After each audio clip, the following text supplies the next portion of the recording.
हाँ, तो हम इससे पहले वाली क्लास में पढ़ रहे थे coefficient of elasticity, pressure, stress, इन सब के डायमेंशनल फॉर्मूले सेम होते हैं। अब उससे आगे चलते हैं। तो आज हम बात करते हैं सबसे पहले density. Density is equal to होता है मास अपॉन वॉल्यूम। कोई भी ऑब्जेक्ट, कोई भी सब्सटेंस हैवी होता है या लाइट होता है, वो डेंसिटी से डिसाइड होता है। जैसे cotton is lighter than iron, इसका मतलब आयरन की डेंसिटी ज़्यादा है और कॉटन की डेंसिटी कम है। तो डेंसिटी इज इक्वल टू होता है मास अपॉन वॉल्यूम। मास का यूनिट होता है केजी, वॉल्यूम का होता है length into weight into height, मतलब metre cube. KG upon metre cube. KG को हम लिखेंगे m1 डायमेंशनल फॉर्मूले में। मीटर का हो जाएगा l की पावर 3, ऊपर जाएगा l की पावर -3। टाइम इसमें है नहीं तो लिखने की ज़रूरत नहीं है। नेक्स्ट होता है torque. Torque is equal to होता है फोर्स इनटू डिस्टेंस। जैसे वर्क होता है, वर्क में भी यही होता है, फोर्स इनटू डिस्प्लेसमेंट। तो वर्क और टॉर्क एक तरह से सेम है, फिर भी इसका यूज़ कहाँ पर होता है। जैसे मान लो गेट होता है, गेट को हम खोलते हैं, पुश करते हैं या पुल करते हैं तो फोर्स लगाते हैं। फोर्स इनटू, जैसे मान लो सपोज गेट जो है वो यहाँ ऐसे इस तरह से लगा हुआ है गेट, और अपन यहाँ पर इस तरह से फोर्स लगाते हैं। तो ये जो परपेंडिकुलर डिस्टेंस होती है वाली डिस्टेंस r, और यूँ जो फोर्स लगाते हैं अपन f, r इंटू एफ का जो प्रोडक्ट होता है उसको बोलते हैं torque. It is responsible for rotational motion. जैसे मान लो ये गेट है, इसके ऊपर अपन यूँ फोर्स लगाएंगे तो ही गेट खुलेगा या बंद होगा, मतलब रोटेट करेगा, इस एक्सिस के अलॉन्ग रोटेट करेगा। एक्सिस है, इसके अलॉन्ग रोटेट करेगा ये। और यदि यही फोर्स अपन यूँ लगाएं तो ये रोटेट नहीं करेगा। तो रोटेट करने के लिए फोर्स यूँ लगाएंगे, और ये जो परपेंडिकुलर डिस्टेंस होती है इसका जो प्रोडक्ट होता है उसको बोलते हैं टॉर्क। ठीक है, तो अपने को तो यहाँ यूनिट से मतलब है और डायमेंशनल फार्मूला निकालना है। फिर जब आगे 11th में आप चैप्टर पढ़ेंगे रोटेशनल मोशन, तो उसमें ये आएगा सब, है ना, टॉर्क वगैरह पूरी डिटेल में आएगा। तो अभी तो हम नॉर्मली बात करें फोर्स इनटू परपेंडिकुलर जो डिस्टेंस होती है उसको बोलते हैं टॉर्क। फोर्स का यूनिट होता है न्यूटन, डिस्टेंस का होता है मीटर, तो न्यूटन इंटू मीटर। ठीक है, न्यूटन का डायमेंशनल फॉर्मूला होता है m1 l1 की -2, और मीटर का होता है length l1। m1 base same है तो पावर ऐड हो जाएगी l2 t -2। ठीक है, इस तरह से इसका जो डायमेंशनल फॉर्मूला है सिमिलर टू वर्क के डायमेंशनल फॉर्मूले के सेम है ये। ठीक है, so please take screenshot.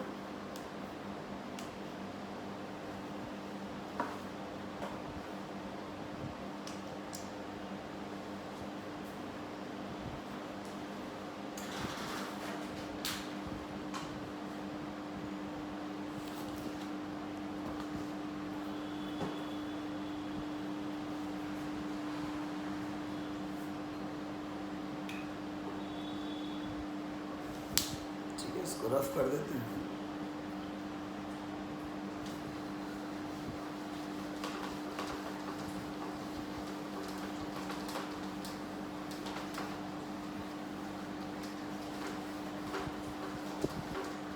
Density हो गया, टॉर्क हो गया। Then next power. Power is equal to होता है work upon time. Work upon time. Work का यूनिट होता है जूल, टाइम का सेकेंड। जूल अपॉन सेकेंड को बोलते हैं वॉट। सिंगल अल्फ़ाबेट में लिखते हैं W, वॉट। जूल का ऐसे हमने ये भी पढ़ा था, आपको याद होना चाहिए, kg into metre square upon second square, इसी को जूल बोलते हैं। इंटू 1/सेकेंड। तो इसको अपन ऐसे भी लिख सकते हैं kg into metre square upon second की पावर 2 और सेकेंड की पावर 1 सेकेंड क्यूब हो जाएगा। ठीक है, तो joule upon second is equal to watt ऐसे भी लिखोगे तो ये भी क्या कहलाएगा, वॉट। डायमेंशनल फॉर्मूला kg का m1, मीटर स्क्वायर का l2, सेकेंड का t3, ऊपर जाएगा तो t की पावर -3। तो इस तरह से पावर का डायमेंशनल फॉर्मूला आ जाएगा। अब होता है एंगल, एंगुलर डिस्प्लेसमेंट। बहुत आर सिमिलर थिंग है ना, एंगल बोलो चाहे एंगुलर डिस्प्लेसमेंट एक ही चीज़ होती है। कैसे, जैसे मान लो कोई भी बॉडी सर्कुलर मोशन करती है, ये इसका सेंटर है और ये रेडियस है। मान लो इनिशियली वो ए पॉइंट पर है, after some time B point पर पहुंच जाती है, तो ये जो एंगल बनेगा, ये इस एंगल को एंगल भी बोल सकते हैं, उसको एंगुलर डिस्प्लेसमेंट बोलते हैं। ठीक है, और इसका यूनिट पता ही आपको रेडियन होता है। ठीक है, और इसका फॉर्मूला आपको पता है, एंगल इज इक्वल टू हमने क्या लिखा था, आर्क अपॉन रेडियस। आर्क भी एक लेंथ है, रेडियस भी एक लेंथ है, लेंथ अपॉन लेंथ कट जाएगा, तो इसलिए इसका डायमेंशनल फॉर्मूला जो है वो 0 0 आएगा। लेकिन फिर भी इसका यूनिट होता है रेडियन, क्योंकि फॉर्मूले के अकॉर्डिंग लेंथ और लेंथ कट जाएगी तो इसका यूनिट नहीं होना चाहिए, फिर भी इसका यूनिट होता है रेडियन, लेकिन डायमेंशनल फॉर्मूला क्या होता है, 0। तो इस तरह से एक पर्टिकुलर क्वांटिटी है जो यूनिट लेस नहीं है लेकिन डायमेंशन लेस है, has unit but dimension less. Generally जितनी भी फिजिकल क्वांटिटीज़ होती है वो यूनिट लेस होगी तो डायमेंशन लेस होगी, डायमेंशन लेस होगी तो यूनिट लेस होगी। लेकिन एक पर्टिकुलर एग्जांपल है कि इसमें यूनिट होता है लेकिन डायमेंशंस नहीं होती है, so it has unit but dimension less. Please write down और टेक स्क्रीनशॉट।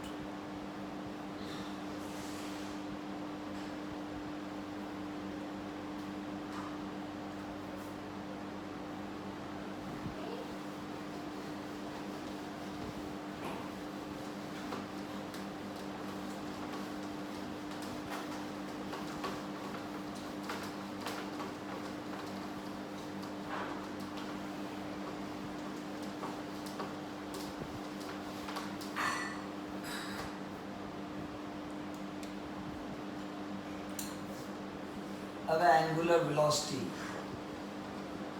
एंगुलर वेलोसिटी इसको जनरली ओमेगा से डिनोट करते हैं, ओमेगा बोलते हैं। लैटिन लैंग्वेज के अल्फ़ाबेट्स हैं ये, जैसे ABCD होता है ना इंग्लिश में, वैसे ओमेगा, डेल्टा, फाई। तो एंगुलर वेलोसिटी को भी इससे लिखते हैं, जैसे सॉलिड एंगल को भी बताया था इससे लिखते हैं, है ना। तो एक ही सिंबल कई फिजिकल क्वांटिटीज़ के लिए यूज़ किया जा सकता है। इज इक्वल टू होता है angular displacement upon time, angular displacement upon time. Angular displacement का यूनिट होता है रेडियन टाइम का सेकेंड, तो इसका यूनिट हो जाएगा रेडियन अपॉन सेकेंड। लेकिन डायमेंशनल फॉर्मूला जो है इसका होता है रेडियन का 0 0, सेकेंड टाइम का t1, सॉल्व करेंगे तो m0 l0 t -1। ठीक है, तो angular velocity is equal to, जैसे नॉर्मल वेलोसिटी क्या होती है, डिस्प्लेसमेंट अपॉन टाइम, तो ये एंगुलर वेलोसिटी है तो angular displacement upon time, radian upon second. Radian dimension less होता है, टाइम का t आएगा, ऊपर जाएगा तो t -1 हो जाएगा। इसी तरह से होता है angular acceleration, angular acceleration is equal to change in angular velocity upon time। Angular velocity में जो चेंज होगा वो एंगुलर वेलोसिटी ही होगी भाई, लेंथ में चेंज लेंथ होती है, टाइम में चेंज टाइम ही होता है ना।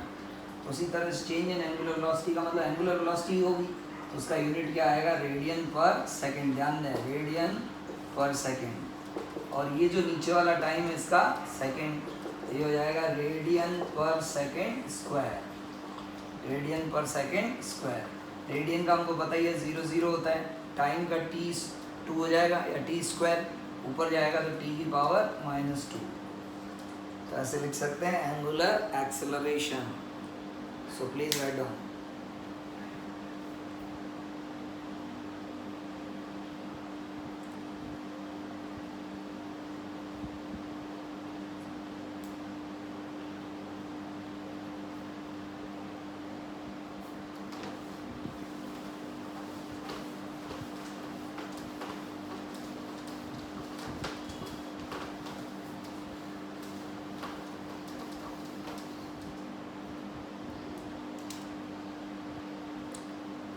नेक्स्ट है moment of inertia. Moment of inertia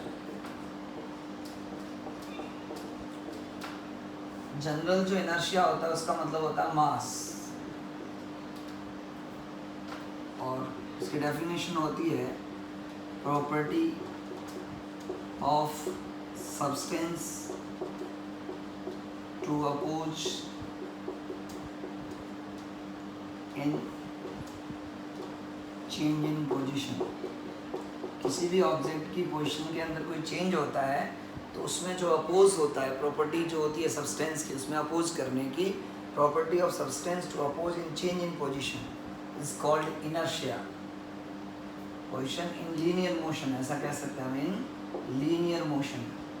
ये होता है रोटेशनल मोशन। जैसे हम सीधा सीधा चलते हैं, रोड भी चल रहे हैं, इधर मुड़ गए उधर मुड़ गए, तो ये लीनियर मोशन कहलाता है। जैसे फैन चलता तो रोटेशनल मोशन हो गया, पढ़ा होगा 10th में, सर्कुलर मोशन वगैरह उसी का पार्ट है। और मोमेंट ऑफ इनर्शिया जो होता है पूरा, मोमेंट ऑफ इनर्शिया, ये तो केवल इनर्शिया है। मोमेंट ऑफ इनर्शिया जो होता है उसको आई से लिखते हैं, इज इक्वल टू होता है m इंटू आर स्क्वायर। जैसे मान लो एक ऑब्जेक्ट है, इसका मास m है और ये एक्सिस है और इससे ये डिस्टेंस r है, इसके अलॉन्ग ये सर्कुलर मोशन कर रहा है या इसके अलॉन्ग ये रोटेट कर रहा है, तो उसका मोमेंट ऑफ इनर्शिया होता है m into r square. m mass, mass का होता है kg, r होती है डिस्टेंस, डिस्टेंस का स्क्वायर होता है kg इंटू मीटर स्क्वायर।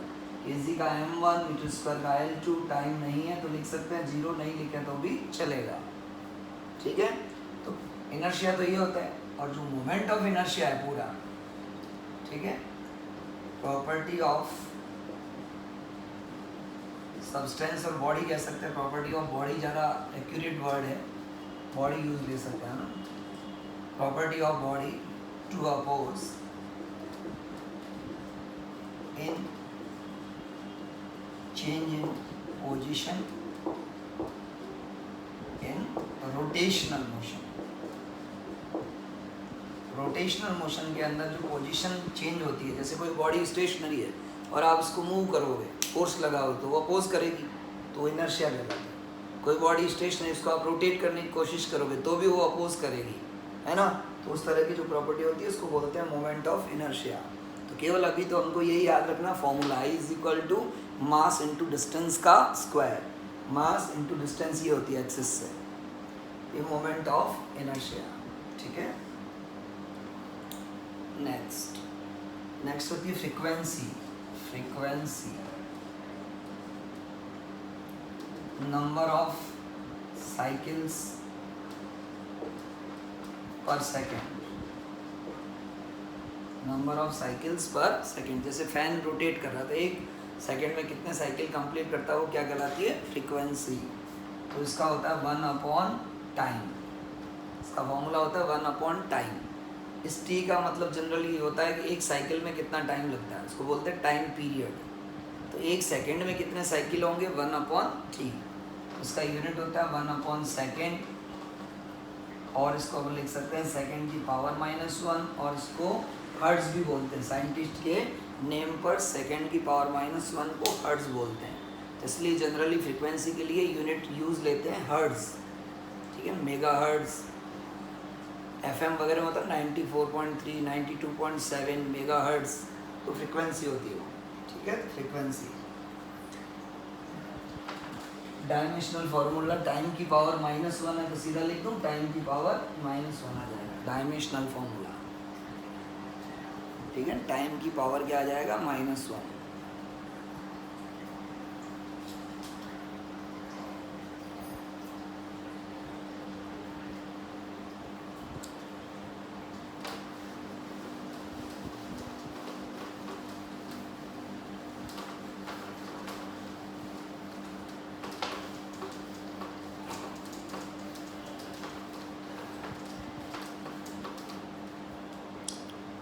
उसके बाद नेक्स्ट है सरफेस टेंशन। सरफेस टेंशन जैसे मेम्ब्रेन वगैरह जो होती है तो उसमें कंप्रेशन की टेंडेंसी होती है, तो उनका जो सरफेस होता है उसके अंदर टेंशन होता है, टेंडेंसी टू कंप्रेस की वजह से टेंशन पैदा होता है, उसको बोलते हैं सरफेस टेंशन। सरफेस टेंशन हमेशा निकाला जाता है force per unit length, force per unit length मतलब फोर्स अपॉन लेंथ। ठीक है, तो अभी तो अपने को फॉर्मूला ही लर्न करना है, फोर्स अपॉन लेंथ।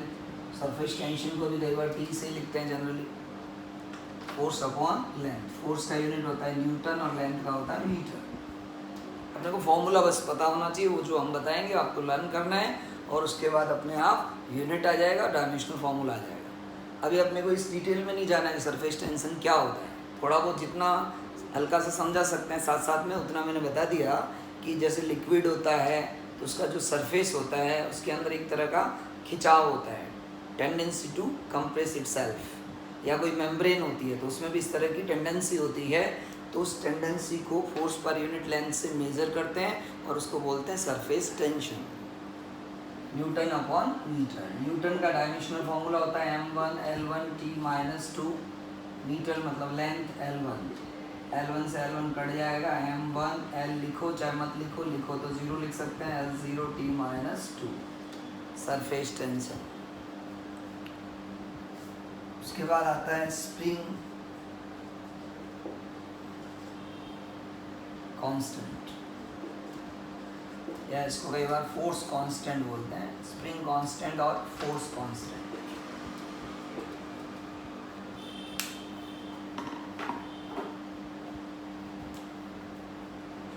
जैसे हम किसी बॉडी को स्प्रिंग से अटैच करते हैं, मान लो तो बॉडी की वेट की वजह से स्प्रिंग में स्ट्रेचिंग होती है, मान लो x,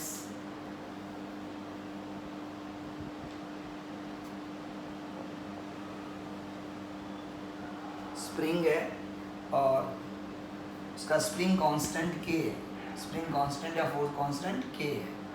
इसको हमने एक किसी ऑब्जेक्ट को इससे हैंग कर दिया, उस वजह से इसमें ये एक्सपेंशन हो गया, एक्सपेंशन। तो mg जो फोर्स है that will be equal to होता है kx, spring constant k into x होता है इसमें एक्सपेंशन, स्प्रिंग एक्सपेंड होगा तो वो एक फोर्स लगाएगा kx और वो किसके इक्वल होगा mg के। यहाँ से अपन k इज इक्वल टू लिख सकते हैं mg अपॉन x। mg भी क्या हो गया फोर्स, x क्या हो गई डिस्टेंस। ठीक है, फोर्स का यूनिट क्या होता है न्यूटन, डिस्टेंस का क्या होता है मीटर। सेम हो जाएगा सरफेस टेंशन और इसका यूनिट सेम हो जाएगा न्यूटन अपॉन मीटर, और इसका डायमेंशनल फॉर्मूला हो जाएगा सेम m1L0T-2, m1L0T-2 सेम हो जाएगा। स्प्रिंग कांस्टेंट या फोर्स कांस्टेंट, एक स्प्रिंग है उससे हमने एक ऑब्जेक्ट को हैंग किया तो उसका जो वेट होता है mg को बोलते हैं वेट, या आपको नहीं पता सिंपल लिख देता हूँ वेट, या वेट लिख सकता हूँ वेट। वेट एक तरह से होता है फोर्स, वेट क्या होता है फोर्स, ठीक है ना, वेट ये mg से लिखते हैं, नहीं पता हो आपको अभी तो आप सिंपली वेट लिख सकते हैं, weight is equal to kx, x is equal to weight upon x, k is equal to weight upon x। Weight एक तरह से क्या होता है फोर्स, है ना, वेट, वेट एक तरह से क्या होता है फोर्स अपॉन डिस्टेंस, फोर्स का न्यूटन, डिस्टेंस का मीटर, न्यूटन अपॉन मीटर, तो सेम आ जाएगा m1L0T-2। ठीक है, इस तरह से हम स्प्रिंग कांस्टेंट या फोर्स कांस्टेंट का डायमेंशनल फॉर्मूला और यूनिट निकाल सकते हैं, लिखिएगा प्लीज़।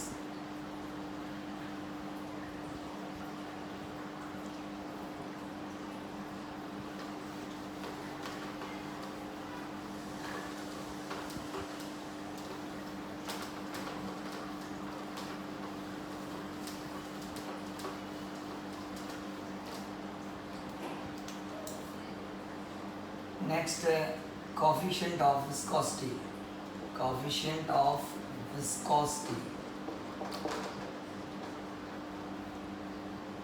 कोई भी लिक्विड जब फ्लो करता है लिक्विड मतलब वाटर है, जैसे हमने किसी सरफेस पे गिरा दिया, फ्लो करेगा, तो उसकी जो लेयर्स होती है, लेयर्स, उनके बीच में एक फ्रिक्शन फोर्स लगता है, उस फ्रिक्शन फोर्स को बोलते हैं विस्कस फोर्स। क्या बोलते हैं? विस्कस फोर्स या फ्रिक्शन फोर्स। तो विस्कोसिटी क्या होती है? The tendency of liquid to oppose its flow. Liquid के अंदर, खुद के अंदर एक टेंडेंसी होती है कि वो अपने खुद के फ्लो का क्या करता है? अपोज करता है, due to friction between the internal layers. Internal layers जो होती है उसके बीच में फ्रिक्शन की वजह से लिक्विड जो होता है फ्लो होता है, तो वो अपने खुद के फ्लो का ही अपोज करता है। इसलिए आपने देखा होगा कुछ जो लिक्विड ज़्यादा मतलब थिक होते हैं वो मुश्किल से फ्लो होते हैं, धीरे धीरे फ्लो होते हैं। जो थिन लिक्विड होते हैं वो इजीली फ्लो होता है, जैसे वाटर इजीली फ्लो होता है, हनी जो है धीरे धीरे फ्लो होगा, ग्लिसरीन धीरे धीरे फ्लो होगा। तो उसका मतलब है कि उनके अंदर एक इंटरनल फ्रिक्शन फोर्स होता है, ठीक है, जो उनकी फ्लो का ही अपोज करता है। उस प्रॉपर्टी को बोलते हैं विस्कोसिटी, विस्कोसिटी, और फोर्स को बोलते हैं विस्कस फोर्स। इसका जो फॉर्मूला होता है उसको ऐसे लिखा जाता है, ये फॉर्मूला है, इसको बोलते हैं ईटा। ये भी लैटिन भाषा का वर्ड है, लैटिन लैंग्वेज का वर्ड है, अल्फ़ाबेट है ईटा, ठीक है। और ये रिप्रेजेंट कर रहा है कोफिशिएंट ऑफ विस्कोसिटी को, कोफिशिएंट ऑफ विस्कोसिटी को रिप्रेजेंट कर रहा है। ये जो होता है एरिया, एरिया इन कॉन्टैक्ट, जो लेयर्स का एरिया होता है ना कॉन्टैक्ट में, वो होता है dV/dx। ये जो dV/dx है, इस पूरे को बोलते हैं वेलोसिटी ग्रेडियंट। क्या बोलते हैं बच्चों? Velocity gradient. वेलोसिटी ग्रेडियंट का मतलब होता है change in velocity, change in velocity upon distance.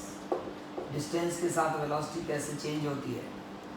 Distance के साथ, जैसे लेयर्स होती है ना, जब फ्लो लिक्विड करता है तो ऊपर वाली लेयर की वेलोसिटी ज़्यादा होती है, नीचे वाली की कम होती है, उससे नीचे वाली की कम होती है। इस तरह से डिस्टेंस के साथ वेलोसिटी चेंज होती है, उसको बोलते हैं velocity gradient, change in velocity upon distance, ठीक है। Velocity gradient, change in velocity मतलब वेलोसिटी, वेलोसिटी होती है मीटर अपॉन सेकेंड, डिस्टेंस होती है मीटर में, मीटर बढ़ जाएगा 1/सेकेंड। इसका भी डायमेंशनल फॉर्मूला क्या होगा? T-1। तो वेलोसिटी ग्रेडियंट का अपन ने निकाला, अभी हमने किसका निकाला था? फ्रीक्वेंसी का, T-1। तो फ्रीक्वेंसी का डायमेंशनल फॉर्मूला इसके सेम हो जाएगा। एंगुलर वेलोसिटी का भी T-1 था, वेलोसिटी ग्रेडियंट का भी T-1 है। तो ये वेलोसिटी ग्रेडियंट है, ध्यान दें अलग से।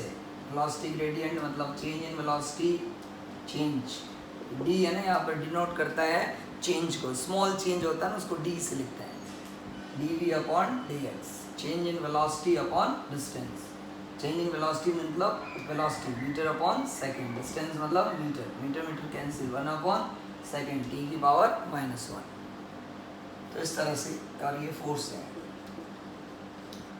फोर्स का तो अपने को पता ही है, ठीक है। तो अपने को इसका निकालना फॉर्मूला, तो F अपॉन ए से डिवाइड हो जाएगा, अपॉन dV/dx नीचे आ जाएगा, तो dV और dx ऊपर लिख देता हूँ। ईटा निकालना है, कोफिशिएंट ऑफ विस्कोसिटी निकालनी है हमको, eta is equal to F upon A upon dV/dx, ऐसे अलग अलग लिख सकते हैं। फोर्स का यूनिट होता है न्यूटन, dx का मतलब है डिस्टेंस, डिस्टेंस तो अलग अलग लिख दूँ, डिस्टेंस का मतलब मीटर, ए का मतलब एरिया, एरिया होता है मीटर स्क्वायर, dV का मतलब है चेंज इन वेलोसिटी, मतलब वेलोसिटी मीटर अपॉन सेकेंड, अलग अलग लिख दिया। फोर्स का न्यूटन, डिस्टेंस का मीटर, एरिया का metre square, change in velocity का मीटर अपॉन सेकेंड, ठीक है। मीटर से मीटर कैंसिल हो जाएगा, न्यूटन, ये सेकेंड ऊपर चला जाएगा, तो newton into second upon metre square, ये इसका यूनिट हो जाएगा, ठीक है। इससे हम डायमेंशनल फार्मूला निकाल सकते हैं, ठीक है। इसका डायमेंशनल फार्मूला न्यूटन का होता है m1 L1 T-2, सेकेंड का होता है T1 अपॉन मीटर स्क्वायर का L2, ठीक है। m1 T⁻⁻2 और T⁻1 है, ऐड करेंगे तो T⁻⁻1, L⁻1, L⁻2, remaining L⁻1, ऊपर जाएगी तो L की पावर हो जाएगी -1। इस तरह से ये आ जाएगा कोफिशिएंट ऑफ विस्कोसिटी। बहुत ही इंपॉर्टेंट है, एग्जाम में कई बार पूछा गया है ये, ठीक है। तो आज हम इतना ही पढ़ेंगे। आपको क्या करना है, जो फॉर्मूलेज हैं उन पे ध्यान देना है। यूनिट तो अपने आप निकल जाएगा, डायमेंशनल फॉर्मूला अपने आप निकल जाएगा, ठीक है। तो इतना ही करना है, आगे नेक्स्ट क्लास में देखेंगे, ठीक है। और जितने भी अपने मिलने वाले लोग हैं, ठीक है, उन सबको शेयर करें ना वीडियो, ताकि उन लोगों को भी इसका बेनिफिट मिल सके। Thank you.